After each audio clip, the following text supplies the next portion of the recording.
Everyone. इस class में हम क्लास 11th का जो वो चैप्टर है स्ट्रेट लाइन, उसी को आगे कंटिन्यू करते हैं। आज हम देखते हैं distance of A point from A line. इसको ध्यान से समझना। एक पॉइंट का डिस्टेंस निकालना है। कहाँ से निकालना है? एक लाइन से निकालना है। तो सबसे पहले मैंने अपना वही सेम उसी टाइप से एक कोऑर्डिनेट प्लेन लिया। एक्स एक्सिस है, ये आपकी वाई एक्सिस है। तो अब एक पॉइंट का एक लाइन से निकालना है। तो ठीक है, सबसे पहले हमारे पास एक लाइन भी होनी चाहिए। ये मैंने एक लाइन ले ली जिसका नाम मैंने दे दिया एल, और इसकी लाइन की इक्वेशन हमारे पास क्या होती है? A X plus B Y plus C equals to 0। ये कैसे हुई हमने लास्ट वीडियो में देखा था, बिल्कुल लास्ट टॉपिक था। ठीक है, अब इस लाइन की कोई भी एक पर्टिकुलर पॉइंट मैंने पी ले लिया जिसके कोऑर्डिनेट हमारे पास x1 एंड y1 है। अब यहां से लेके ये यहां तक की क्या बतानी है? डिस्टेंस बतानी है। यहाँ पे ये एंगल कितने डिग्री का बन जाएगा?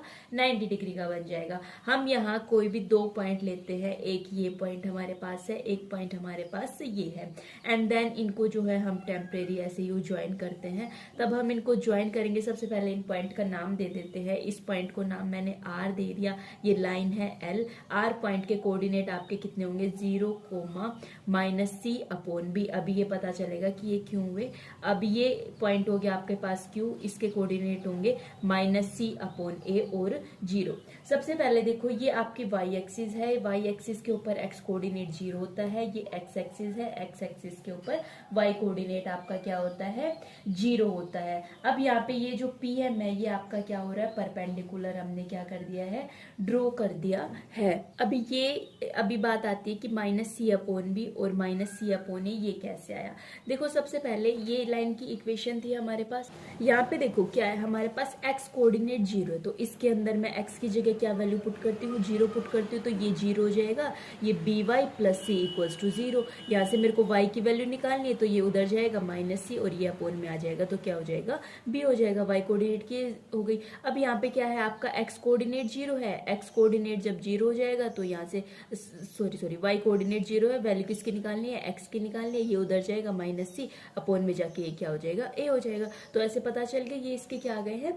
दो पॉइंट आ गए हैं। अभी देखना, ये इस पे परपेंडिकुलर है। ध्यान से देखना, आर पी क्यू, ये आपकी एक क्या बन गई है? ट्राइंगल बन गई है। तो हमें पता है कि जो area of triangle P Q are, या फिर मर्जी है आपकी आर क्यू पी, कुछ भी ले सकते हैं। Area of triangle P Q are वो किसके इक्वल होता है? हाफ ऑफ बेस इनटू में क्या हो जाएगी? उसकी हाइट हो जाएगी। ठीक है, इसका जो बेस है वो कितना है? क्यू आर है। ये जो हाइट है वो कितनी हो जाएगी? इसकी पीएम हो जाएगी। अभी हमें क्या निकालना है? डिस्टेंस निकालना है। इस लाइन का डिस्टेंस इस पॉइंट से, तो इस लाइन का इस पॉइंट से डिस्टेंस, यही वाला तो डिस्टेंस होगा।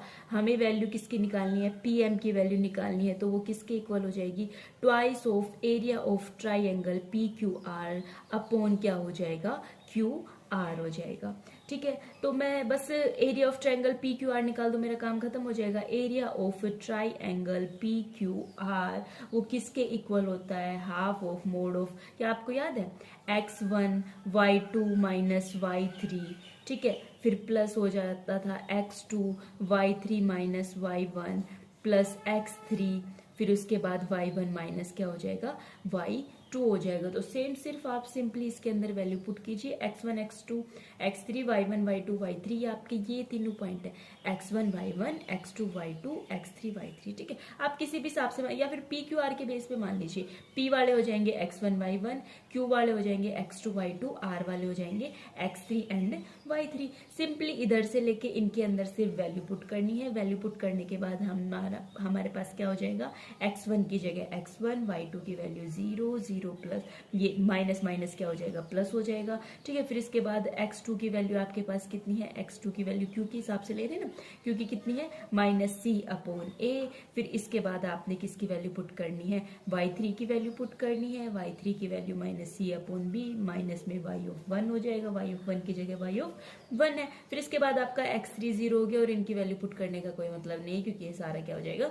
0 हो जाएगा। अब देखो, area of triangle P Q R, अब area of triangle P Q R किसके इक्वल आ जाएगा, हाफ ऑफ जो जीरो हो रहा है उसको जीरो रहने दे, इनको सिंपल अंदर मल्टीप्लाई किया, x1 को इससे मल्टीप्लाई किया, x1 c इंटू बी, अभी माइनस माइनस इससे मल्टीप्लाई होगा तो ये क्या हो जाएगा, प्लस हो जाएगा, तो ये आपके पास क्या हो जाएगा, सी स्क्वेयर क्या हो जाएगा, ए बी हो जाएगा, सी स्क्वेयर ए बी हो जाने के बाद ये भी माइनस माइनस प्लस हो जाएगा, इसकी वैल्यू हो जाएगी y1 c अपॉन ए, आगे तो आपका क्या है सारा जीरो है, तो area of triangle P Q are इसकी वैल्यू किसके इक्वल हो गई, यहाँ से देखो इसके पास भी सी है, इसके पास भी सी है, तीनों के पास सी है, तो ऊपर से मैं क्या कॉमन निकाल सकती हूँ, सी को कॉमन निकाल सकती हूँ, नीचे पूरे का एलसीएम लेके ए बी एलसीएम लेके इसको सोल्व करूंगी, और मैंने क्या कॉमन निकाल लिया, सी अपॉन ए बी जो है मैंने क्या कर लिया, कॉमन निकाले, सिंपल एलसीएम लेना है, इसके पास एलसीएम लोगे तो इसके पास क्या बच जाएगा, इसके पास बच जाएगा ए के साथ क्या है x1, सी मैंने पहले ही बाहर निकाल लिया, ठीक है, इसका एक सी बाहर निकाल लिया, एलसीएम के बाद कोई इफेक्ट नहीं होगा तो इसका सी ही रहेगा, फिर इसके पास ए है, एलसीएम लिया तो ऊपर बी बच जाएगा, इंटू में y1 तो एज इट इज रहेगा, ये आपका क्या हो गया, एरिया ऑफ ट्रायंगल किसका हो गया, पी क्यू आर का हो गया, ठीक है। अब देखना मेरे को किसकी वैल्यू निकालनी है, क्यू आर की वैल्यू निकालनी है, क्यू आर की वैल्यू ये सिर्फ यहाँ से लेके यहाँ तक का डिस्टेंस है, कौन से डिस्टेंस फॉर्मूले से मैं निकाल दूं, कैसे निकालूंगी, x2 माइनस x1 का whole square plus y2 minus y1 का क्या हो जाएगा, होल स्क्वायर, तो आप देखिए यहाँ से क्यू आर की वैल्यू आपके किसके इक्वल हो जाएगी, x2 माइनस x1, सिर्फ इनके कोऑर्डिनेट ध्यान में रखना है, x2 माइनस x1 का whole square plus y2 minus y1 का क्या हो जाएगा, होल स्क्वायर, जब मैं क्यू आर को सोल्व करूंगी तो इसकी वैल्यू भी c upon A B into में under the root of A square plus क्या आ जाएगी, बी स्क्वायर हो जाएगी। अब क्यू आर की वैल्यू, और यहाँ से हमने किसकी वैल्यू निकाली है, एरिया ऑफ ट्रायंगल दिस की वैल्यू निकाल ली है, अब ये दोनों वैल्यू मैं इस इक्वेशन के अंदर पुट कर दूं तो मेरी पीएम की वैल्यू आ जाएगी, क्योंकि देखो स्टार्टिंग से distance of A point from A line, distance of A point from A line, तो हमें तो यही निकालना था, तो मेरे को पीएम की वैल्यू निकालनी थी, मैंने इसकी वैल्यू निकाल ली, इसकी वैल्यू निकाल ली, सिंपल ये दोनों वैल्यू जब मैं इस इक्वेशन के अंदर पुट करूंगी तो यहाँ से मेरी पीएम की वैल्यू किसके इक्वल आ जाएगी, आप इनको पुट करके देख लेना, ये सी अपॉन ए बी तो ये कैंसिल हो जाएगा, इसके अलावा जो बच रहा है वो A X one plus B Y one plus C upon under the root of A square plus क्या हो जाएगा, बी स्क्वायर, और ये क्या है, एक इंपॉर्टेंट फॉर्मूला भी है, ठीक है, तो इसको जो है हम इन जनरल डी से भी क्या कर सकते हैं, डिनोट कर सकते हैं। अभी इसके बाद देखिए distance between the two parallel line, अब क्या है, हमारी दो पैरेलल लाइन है, उनके बीच का हमें क्या बताना है, डिस्टेंस बताना है, तो सबसे पहले एक प्लेन के अंदर मेरे को क्या ड्रॉ करनी है, दो पैरेलल लाइन को क्या करना है, ड्रॉ करना है, तो एक्स एक्सिस वाई एक्सिस मैंने बनाया, ठीक है, इस टाइप से मैंने कोई भी एक लाइन ले ली, अब इसी के ही बिल्कुल एग्जैक्ट पैरेलल मेरे को क्या ले लेनी है, एक दूसरी लाइन ले लेनी है, ठीक है। अब ये दो लाइन जब पैरेलल होती हैं तो उनका स्लोप जो है वो भी सेम होता है। अभी देखो मेरे को क्या निकालना है, यहाँ से लेके यहाँ तक का डिस्टेंस निकालना है, जब एक लाइन का दूसरी लाइन से डिस्टेंस निकालते तो वो परपेंडिकुलर होती है, ये पहली लाइन है, इस लाइन की इक्वेशन क्या हो जाएगी, y is equals to m x plus क्या हो जाएगी, c1, ठीक है, अब इसकी क्या हो जाएगी, y is equals to m x plus क्या कर लो, c2 कर लो, c1 कर लो, किस भी हिसाब से कर लो। अब ये दो लाइन है, अब इन दोनों का बोलोगे कि भाई इनका स्लोप अलग अलग नहीं होना चाहिए, स्लोप अलग अलग नहीं होगा, क्योंकि ये जो लाइन है कुछ ना कुछ इंक्लाइन एंगल बना रही है, वही तो आपका स्लोप होता है, तो जितना ये बना रही है उतना ये बना रही है, क्योंकि ये दोनों क्या है, पैरेलल है, बिल्कुल एक्सैक्ट एक दूसरे के पैरेलल है। अभी इसके बाद देखो, अब ये जो लाइन है इंटरसेक्ट कर रही है एक्स एक्सिस को, किस पॉइंट के ऊपर ये जो है इंटरसेक्ट कर रही है, तो ये वाली जो लाइन है वो एक्स एक्सिस को इस पॉइंट पे इंटरसेक्ट कर रही है, इसका नाम आपके पास हो गया, इसको नाम दे लो C1 और इसको दे लो C2, कुछ फर्क नहीं है, दोनों वैसे सेम ही है। अभी हम क्या करेंगे, ये जो पॉइंट है इस पॉइंट का नाम यहाँ से क्या हो जाएगा, -C1 अपॉन m, और ये क्या हो जाएगा, 0 हो जाएगा। अभी ये क्यों हुआ है, सेम उसी की टाइप से यहाँ पे किसकी वैल्यू 0 है, y की वैल्यू 0 है, जब y की वैल्यू 0 होगी तो यहाँ से मैं जो x की वैल्यू निकालनी है, y is equals to m x plus C1, y की वैल्यू आपके पास 0 है, वैल्यू किसकी निकालनी है, x की निकालनी है, तो यहाँ से हो जाएगी -C1 अपॉन क्या हो जाएगी, m हो जाएगी, इस कोऑर्डिनेट का पॉइंट, ठीक है। अभी ये जो डिस्टेंस है इस डिस्टेंस को मैंने डी मान लिया। अभी इससे पहले एक रिजल्ट पढ़ा है कि यदि आपके पास एक लाइन है, कोई भी एक लाइन है ए एक्स प्लस बी, ठीक है, A X plus B plus C equals to 0, ये कोई भी एक लाइन है। अब इस लाइन का इस पॉइंट से डिस्टेंस निकालना है, तो मैं सीधा सीधा ये वाला फॉर्मूला लगा दूं। तो यहाँ से मैं क्या लिखूंगी, d इज इक्वल्स टू, सबसे पहले यहाँ से मेरे को वैल्यू बता दो कि किस किस की वैल्यू क्या क्या है। ठीक है, यहाँ से a की वैल्यू आपके पास क्या हो जाएगी, उससे पहले ध्यान देना लाइन हमारी ये है, पॉइंट हमारा ये है, तो लाइन की इक्वेशन हमें ये वाली लेनी है, ठीक है, ना कि ये वाली लेनी है। अब यहाँ से इसको मैं क्या लिख सकती हूँ, y माइनस एक्स, ठीक है, minus c two equals to 0। तो यहाँ से a की वैल्यू आपके पास कितनी आ जाएगी, माइनस m, b की वैल्यू कितनी आ जाएगी 1, c की वैल्यू कितनी आ जाएगी माइनस ऑफ c2। ठीक है, अभी ये जो दोनों कोऑर्डिनेट है, ये आपके x1 की value minus c1 upon m, y1 की वैल्यू कितनी हो जाएगी, 0 हो जाएगी। इसके अंदर मैं पुट करूँ, a की वैल्यू मैंने कितनी पुट की है, a की वैल्यू माइनस m, x1 की वैल्यू कितनी पुट की, माइनस c1 अपॉन क्या हो जाएगा, m हो जाएगा। ठीक है, अभी इसके बाद देखना, अब इसके बाद करना है b into y one, b into y one, इसकी वैल्यू क्या हो जाएगी, 0 हो जाएगी। फिर लास्ट में है c की वैल्यू आपकी कितनी है, माइनस ऑफ c2 है। ठीक है, ये वैल्यू पुट करने के बाद under the root of A square plus B square, ठीक है, under the root of A square plus B square हमारा क्या हो जाएगा, एम स्क्वेयर प्लस 1। तो यहाँ से डी की वैल्यू किसके इक्वल आ जाएगी, c1 minus c2 upon under the root of 1 plus m square. ठीक है, यहाँ से m कैंसिल हो गया, माइनस माइनस दोनों प्लस हो गया, और यहाँ से क्या हो गया, आपका c2 हो गया। ठीक है, अब यहाँ से आपका क्या आ गया है, डिस्टेंस आ गया है दो पैरेलल लाइन के।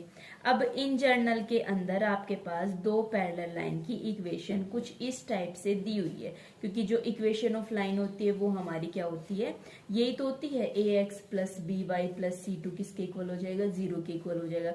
तो यहाँ से डिस्टेंस की वैल्यू किसके इक्वल आ जाएगी, c1 माइनस c2, यहाँ पे कैपिटल हो जाएंगे, अंडर द रूट ऑफ क्या हो जाएगी, ए स्क्वेयर प्लस बी स्क्वेयर। यहाँ पे देखो ए बी एक्स वाई सब सेम है, सिर्फ ये c1 और c2 ये जो है ना कांस्टेंट जो है, ये आपके क्या हो रहे हैं, चेंज हो रहे हैं। क्वेश्चन इस टाइप से आएगा, distance of the point from the line, इस पॉइंट से इस लाइन का डिस्टेंस निकालना है। अब तो हमें सिंपल फॉर्मूला पता है, क्या होता है फॉर्मूला मेरे पास, A X one plus B Y one plus C, only C, ठीक है, upon under the root of A square plus B square. यहाँ से मेरा ए क्या है, 3 है, एक्स वन क्या है, 3 है, ठीक है, b क्या है -4 और y1 क्या है -5, प्लस c क्या है मेरा minus of 26, under the root of क्या हो जाएगा, a स्क्वेयर 3 का स्क्वेयर प्लस b स्क्वेयर -4 का क्या हो जाएगा, स्क्वेयर हो जाएगा। आप इसको क्या कर सकते हैं, सिंपली सोल्व करके यहाँ से डिस्टेंस निकाल लेंगे।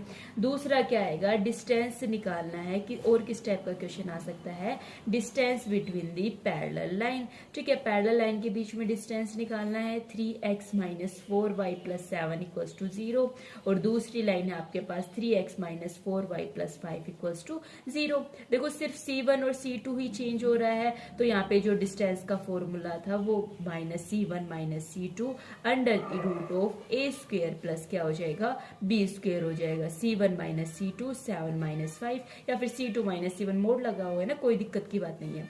ठीक है, यहाँ से a का स्क्वेयर मतलब 3 का स्क्वेयर प्लस -4 का स्क्वेयर, तो यहाँ से डिस्टेंस की वैल्यू कितनी आ जाएगी, 3 upon under the root of 9 square plus 16 square, 9 square only 9 + 16।